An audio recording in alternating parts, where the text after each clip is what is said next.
And start. That's how we start our episodes now. It's late o'clock and no cold open. Bye.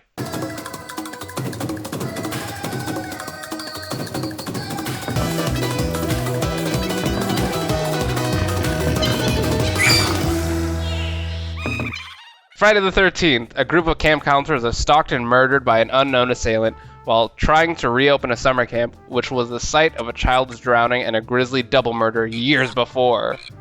I actually enjoyed Friday the 13th.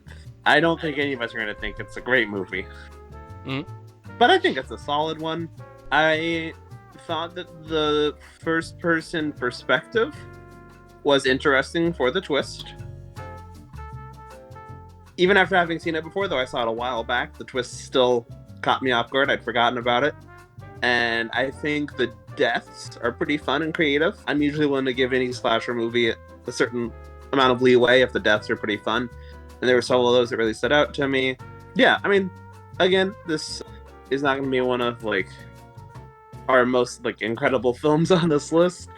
But it is, it's one of the defining classic cheesy slasher movies, and I think it does those things well, a lot better than some similar movies that I think we'll watch a little bit later on. Yeah, this movie was, it was fine. I am always kind of a sucker for teen angst and teen drama and movies and shows and stuff. So I, from that element, the aspect of the camp and the characters and the teenagers and all that, I had fun with. I thought that was good. I also, I thought the build up to Jason and the twist and all that was very well done with the cinematography and everything and the first person perspective, like Michael said.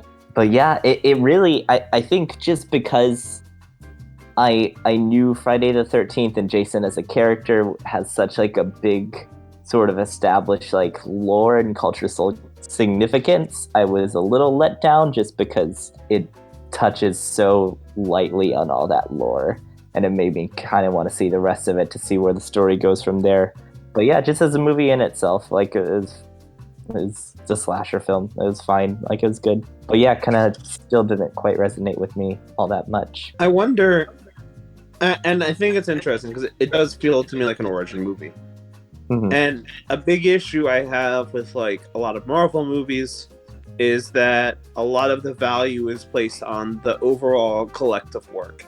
That this movie has a bunch of tie-ins, but those tie-ins are going to be paid off in the next movie, and so on. But if none of the other Friday the 13th were made, I wonder how people would feel about just this one. Yeah. Because Jason wouldn't be a memorable character then. Yeah. So I wonder if it didn't end up becoming a franchise, if this movie would still be remembered at all. I'm going to start off with the positives. Overall, I thought it was less than fine, but had a pretty good last 20 minutes. I enjoyed the last 20 minutes of the movie. Once there was more of a figure for us to follow, to be afraid of, I actually liked the makeup effects that they had on Jason being in 5 seconds of the movie, and I thought that scare was effective. I like the idea of Camp Crystal Lake. I like the storyline that they set up of hey, there's a curse on this camp, and and it also made me curious about what the rest of the franchise would look like, and if this was a standalone movie, which we're looking at just right now as a standalone movie, I do think that it's kind of forgettable. I think that it's heavily inspired by Psycho.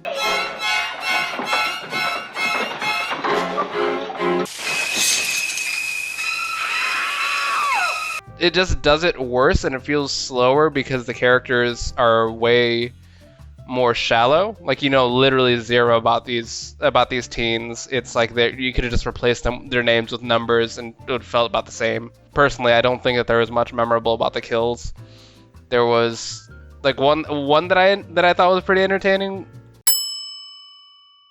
So there were a lot of things that bothered me about this movie, just short and sweet of it, and I would look forward to watching the other ones, just seeing where they took the series. But as a standalone movie, I don't like it. I'm very interested to see where the series goes, because there's a 8 movie collection on Blu-ray for $20, and I looked at it. I'm gonna get it soon. And one of the movies is called like Jason in Manhattan, I believe, which makes me think it is probably a Home Alone 2 crossover. You don't understand. There is a maniac trying to kill us. Welcome to New York. I wonder, like, because like Camp Crystal like is such a small atmosphere, you know. Say in the next movie that Jason himself is at the camp and kills campers.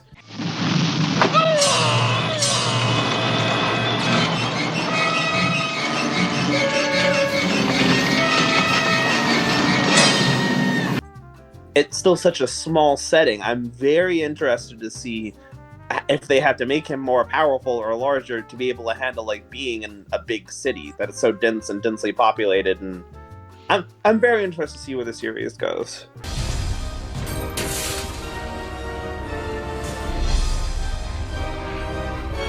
Space! Would you feel, Jordan, like you have more negative than positive feelings attached to this film? I believe so. Because the first, like I said, the final 20 minutes was when I finally started to kick in. Like, I actually started liking things. And finally actually felt the threat of the main villain. And the makeup effects that they had on Jason.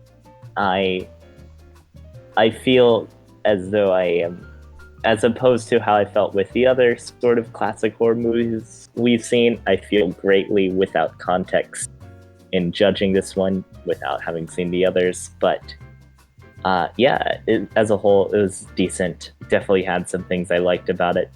Definitely enjoyed the characters and the setting. And yeah, so if you like these classics, obviously this is a great recommendation. Oddly enough, I still would recommend this to people just for the fact that what it seems like it leads up to. Like, it feels like the opening to what could be a more fun franchise that I could get more attached to, and retrospectively like this movie a lot more.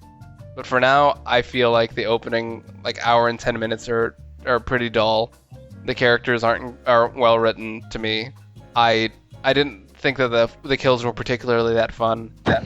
I feel like if you want to see this movie again, you're better off watching Psycho. But like I said, I do still recommend this to people who would look forward to watching the rest of the franchise, because that's what I planned on doing. I plan on going and taking in like at least a good bit of this series and seeing what becomes of it. If anything, it does make me interested in the rest of the series. That is probably the biggest takeaway that I could grab from this first movie. I will say, it's kind of funny, I'm the one doing this, but I'm going to give it a pending. I neither recommend nor do not recommend it right now. Oh. Just because I want to personally watch the rest of the series, see where it goes. I think if this is the high point of the series, then there's maybe better series you can invest your time in.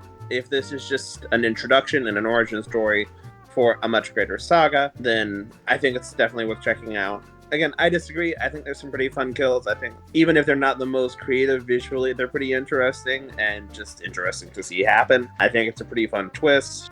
I enjoy the first-person perspective. I enjoy having such a location-based slasher, where like the location is kind of a character. Yeah, and I think it's an enjoyable time. Definitely, you know, one of the weaker classic horror movies we've been watching, but still enjoyable.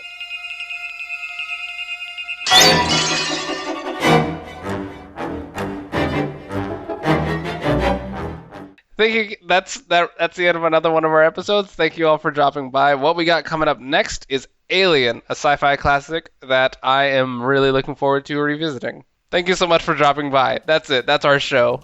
We'll see you all tomorrow. Bye. Yeah, Love you.